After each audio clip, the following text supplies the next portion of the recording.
अदिति अभी भी लकी की ओर देख रही थी। भूमिका ने अदिति का ध्यान लकी के ऊपर से हटाते हुए अपनी ओर खींचा और बोली, कहां देख रही हो? इसी बीच भूमिका का मोबाइल बज उठा। अचानक से उसका गुस्सा शांत हुआ और उसने अपने बैग से अपना मोबाइल निकाला। जैसे ही भूमिका ने अपने स्क्रीन पर वो नंबर देखा, वो और भी ज्यादा परेशान हो गई। वो अपनी जगह से खड़ी हुई और फोन उठाकर आगे जाते हुए बोली, अरे हाँ दीदी, अरे दीदी, जब फैमिली को आपकी एज की वजह से इतना प्रेशर फील नहीं हो रहा तो फिर आप अपने आप के ऊपर इतना बर्डन क्यों ले रही हो? हाँ, आपको हर टाइम इन चीज़ों के बारे में सोचकर इतना परेशान नहीं होना चाहिए। हाँ, मज़े से जाओ, कहीं बाहर घूम के आओ। और अब मुझे फ़ोन तभी करना जब आपकी जीवन में ना प्रॉब्लम जैसी कोई प्रॉब्लम आए, ठीक है? भूमिका ने कहा और फ़ोन काट दिया। उसके चेहरे पर उसका तनाव साफ दिख रहा था और उसी तनाव के साथ वो फिर से अदिति के पास आकर बैठ गई थी। क्या हो गया?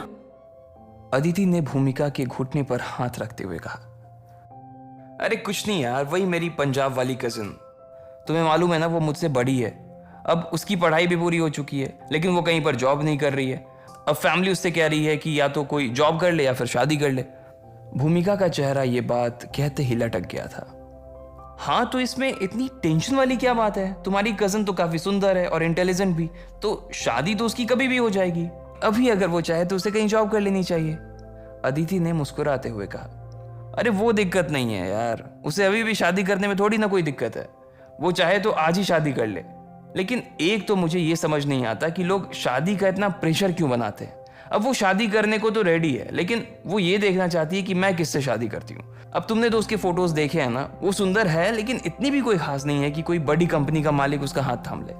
भूमिका ने कहा और फिर आगे की बात कहने में उसने लकी को घूरा और बोली, अब यार वो ऐसे फटीचर से तो शादी कर नहीं सकती ना। जैसे ही उसने ये बात कही, बाहर किसी कार के हॉर्न बजने की आवाज आई। वो हॉर्न 2 बार बजा था। भूमिका ने कोर्ट के बाहर लगी जाली के पार देखा तो वहां एक काले रंग की गाड़ी खड़ी थी और उसमें से एक बॉडी बिल्डर दिखने वाला लड़का बाहर निकल आया था। ईशान, तुम? भूमिका ने उत्साहित होते हुए कहा। फिर वो अपनी जगह पर खड़ी हुई और ईशान की ओर हाथ हिलाते हुए उसकी ओर दौड़ पड़ी। जैसे ही भूमिका के मुंह से बाकी लड़कियों ने उसका नाम सुना, वो सब भी ईशान की गाड़ी के पीछे दौड़ गईं। अरे कैप्टन, तुमने ये गाड़ी कब खरीद ली?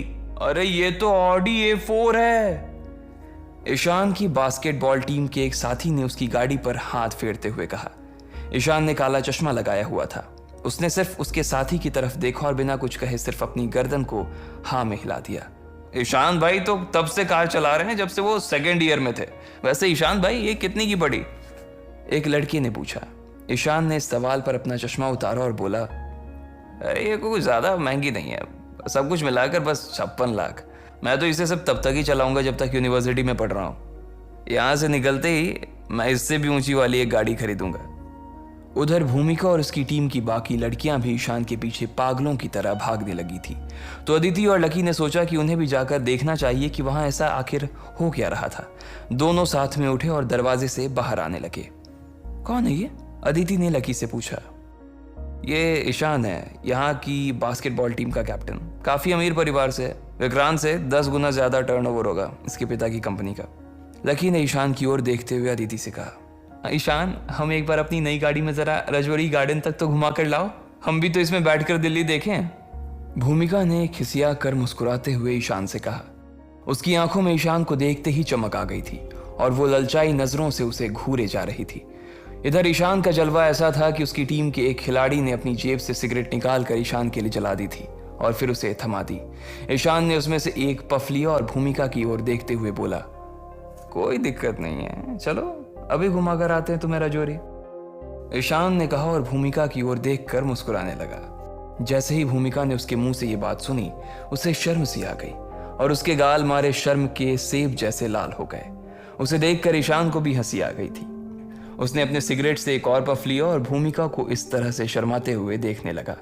भले ही ईशान को अपने पिता से यह कार खरीदवाने में काफी वक्त लगा था, लेकिन वो जानता था कि उसे इतना वक्त भूमिका को इसमें घुमाने में नहीं लगने वाला था। ईशान उन लड़कों में से नहीं था जो लड़कियों को सिर्फ घुमा कर ही छोड़ देता था। लड़की चाहे भूमिका हो या कोई और, उसे उसके साथ आगे बढ़ने में कोई गुरेज नहीं था। इधर भूमिका ने उसकी गाड़ी की फ्रंट सीट का दरवाजा खोला और गाड़ी की मखमली सीट पर बैठ गई। उसने पीछे की सीट पर अपनी उन 2 सहेलियों को बैठा लिया था जिनसे उसे कोई खतरा नहीं था। अब वो यही सोच रही थी कि आखिर तीसरा जन कौन हो जिसे पीछे की सीट पर बैठाया जाए। इतने में उसने देखा कि विक्रांत भी वहीं पर खड़ा था। उसने भूमिका और ईशान की ओर मुस्कुराते हुए देखा और बोला, कैप्टन, आप ऐसे ऐसे अकेले ड्राइव पर जा रहे हो तो फिर हम लोग क्या करेंगे? ये गलत बात है। चीयर लीडर टीम यहाँ है तो बास्केटबॉल वाली टीम भी यहीं पर है ना।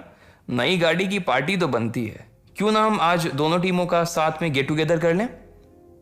अच्छा ऐसा, तो ऐसा करते हैं कि तुम लोग दिल्ली दरबार पहुंचो, ऑर्डर कर दो, मैं इन लोगों को थोड़ा इधर उधर घुमा कर लाता हूं और फिर हम लोग साथ में डिनर करते हैं। ईशान ने अपनी नई गाड़ी की मक्खन जैसी स्टीयरिंग को पकड़ते हुए कहा। जब ईशान और विक्रांत आज की पार्टी की प्लानिंग कर रहे थे तभी भूमिका अदिति को ढूंढ रही थी। वो हर बार की तरह इस बार भी थोड़ी सी लेट ही थी। अरे चलना जल्दी, क्या है जो इतनी धीरे धीरे आ रही है? जल्दी आ जा, हम लोग आज डिनर के लिए दिल्ली दरबार जा रहे हैं, चल जल्दी आ। भूमिका ने अपना हाथ हिलाते हुए उससे कहा। अदिति भूमिका का इशारा देखते हुए कार की ओर बढ़ने लगी थी। रुको, लकी को भी बुला के लाती हूं, अदिति ने लकी की ओर देखते हुए कहा। वो उन सब लोगों से थोड़ा सा दूरी पर और दूरी बनाकर ही खड़ा था। अदिति साफ देख पा रही थी कि लकी इन सब लोगों से अलग था, बहुत ही अलग। अगर ये सब तेल थे तो लकी पानी। लकी हमारे साथ चलने की सोच भी नहीं सकता बहन। तुझे पता है दिल्ली दरबार में पर पर्सन क्या चार्जेस हैं? अगर उसे पैसा देना पड़ा ना तो उसे वहीं पर हार्ट अटैक आ जाएगा। भूमिका ने लकी के ऊपर फप्ती कसते हुए कहा। हाँ, जिन जगहों पर बैठकर हम लोग खाते हैं ना, उसने वो जगह ना अपनी जिंदगी में कभी देखी नहीं होगी, एक और लड़की ने कहा। और तुम उसके कपड़े तो देखो, उसके साथ साथ चलने में तो हमें भी शर्म आ जाएगी। इसलिए बेटर यही है कि तुम उसे यहीं से टाटा बाय बाय कर लो और हमारे साथ चलो, एक और लड़की ने भूमिका की बात का समर्थन करते हुए कहा। चाहे फुटबॉल वालों की टीम हो या फिर चीयर लीडर्स की टीम, वो लोग लकी का मजाक उड़ाने, उसकी टांग खींचने का कोई मौका नहीं छोड़ते थे। वो उसके साथ खाना तक खाना पसंद नहीं करते थे। उन लोगों के लिए लकी का उसके आसपास होना सिर्फ एक मजाक से ज्यादा और कुछ नहीं था। अदिति लेकिन उसके बारे में ऐसी कोई बात नहीं करना चाहती थी। वो उन लोगों की बातों को सुनकर समझ गई थी कि बाकी लोग लकी से कितनी नफरत करते थे, और अगर ऐसे में लकी को अपने साथ चलने के लिए कहती तो बाकी लोगों को बुरा लग सकता था। लकी खुद भी अपनी वजह से उनका मन खराब नहीं करना चाहता था। वो देख पा रहा था कि अदिति उसे अपने साथ ले जाना चाहती थी, लेकिन उन दोनों के बीच में ढेर सारे लोग खड़े थे जिन्हें नजरअंदाज नहीं किया जा सकता था। इसलिए अदिति गाड़ी में बैठ गई, लेकिन लकी वहीं खड़ा रह गया। भूमिका ने उसे अदिति की ओर देखते हुए देखा तो उसे गुस्सा आ गया और उसने शीशा नीचे करते हुए कहा, हमारे बैग और हमारे बाकी के सामान अलमारी में रख देना, ध्यान रखना उसमें से कुछ छूट ना जाए। भूमिका ने कहा और फिर से गाड़ी का शीशा चढ़ा लिया। गाड़ी आगे बढ़ गई और अदिति की नजरें पीछे लकी पर ही चिपकी रह गई। लकी ने भी उसे कुछ दूर तक तो देखा और फिर वो अपनी जेब में हाथ डालकर वापस बास्केटबॉल कोर्ट की ओर बढ़ने लगा। जैसे ही वो कोर्ट के अंदर दाखिल होने वाला था तभी उसका फोन बजा। फोन की दूसरी तरफ काशीनाथ जी थे। लकी सर, रुस्तम डांगी का भी फोन आया था। उसने कहा है कि चिंता करने की कोई जरूरत नहीं है, मामला निपट चुका है। अच्छा ठीक है, लकी ने कहा और अपना फोन रख दिया। उसके परिवार की पहुंच बहुत दूर दूर तक थी। अभी 1 घंटे पहले ही उसने काशीनाथ जी को फोन किया था और इतनी सी देर में उसका काम भी हो गया था। लेकिन उसे पता था कि कोयल तक ये बात पहुंचने में थोड़ा सा वक्त लगने वाला था। लगभग शाम को 6 बजे के करीब जब सब सामान समेट कर लकी जॉगिंग करने लगा था तब उसके फोन पर अमित का फोन आया। अमित की आवाज से ही लग रहा था कि वो बहुत खुश था। भाई कहाँ है तू? मैं तुझे कैसे बताऊं कि क्या हो गया है यार? अमित ने कहा, मैं ग्राउंड पर हूं यार, जॉगिंग कर रहा हूं और मुझे पता है कि कोयल का मैटर सॉल्व हो गया है।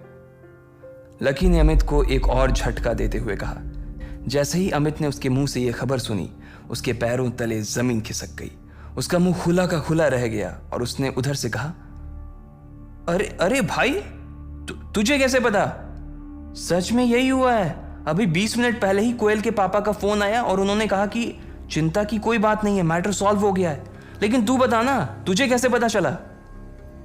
अरे यार, मुझे तेरी आवाज से पता चल गया पगले। अगर मैटर सॉल्व नहीं हुआ होता तो तू इतना खुश थोड़ी होता। लकी ने इधर से मुस्कुराते हुए कहा, हाँ अब यार ये भी बात सही है। चल अब तू जल्दी से काके पर आ जा।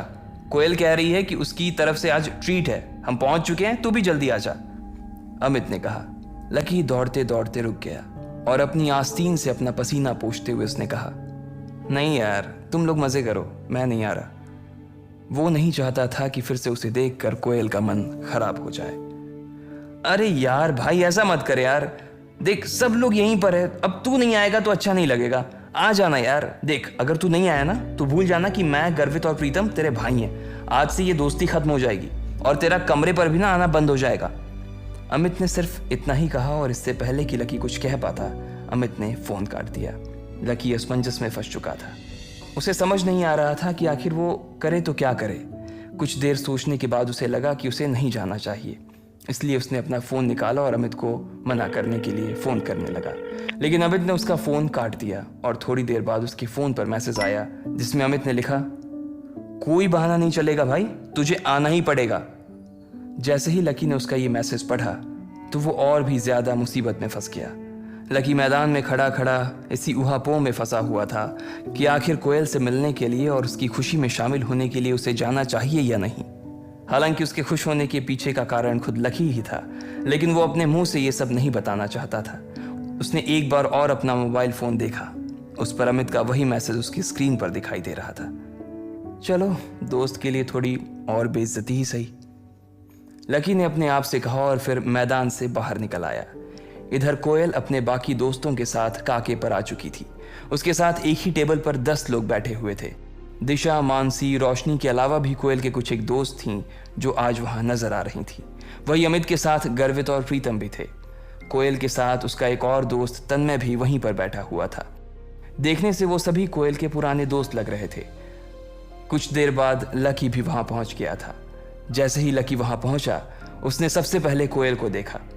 इधर कोयल, जो कि अपने दोस्तों से बातें करने में मशगूल थी, उसने लकी को देखा और देखते ही उसकी आंखों में उसके लिए गुस्सा उतर आया। भले ही लकी ने उसके लिए इतना कुछ कर दिया था, लेकिन फिर भी लकी के लिए उसका गुस्सा था कि शांत होने का नाम ही नहीं ले रहा था। जैसे ही लकी उनकी टेबल के पास पहुंचा, कोयल ने कहा, तुम फिर से यहां आ गए? मैंने तो तुम्हें नहीं बुलाया था। इस बार कोयल के इस कहे से लकी का गुस्सा बढ़ गया था। सभी लोग कोयल की इस बात से हैरान थे। लकी के दोस्त भी कोयल को बस देखे जा रहे थे। लकी कोयल की नज़रों में अपने लिए इतनी नफरत नहीं देख सकता था। अब लकी क्या करने वाला था? क्या वो यहाँ से उठकर चला जाता या गुस्से का घूंट पीकर वहीं बैठ जाता? इन सब सवालों के जवाब अगर आप जानते हैं तो कमेंट बॉक्स में कमेंट करके हमें भी बताएं। और आगे की कहानी जानने के लिए हमारे साथ सुनते रहें लखपति, सिर्फ पॉकेट FM पर।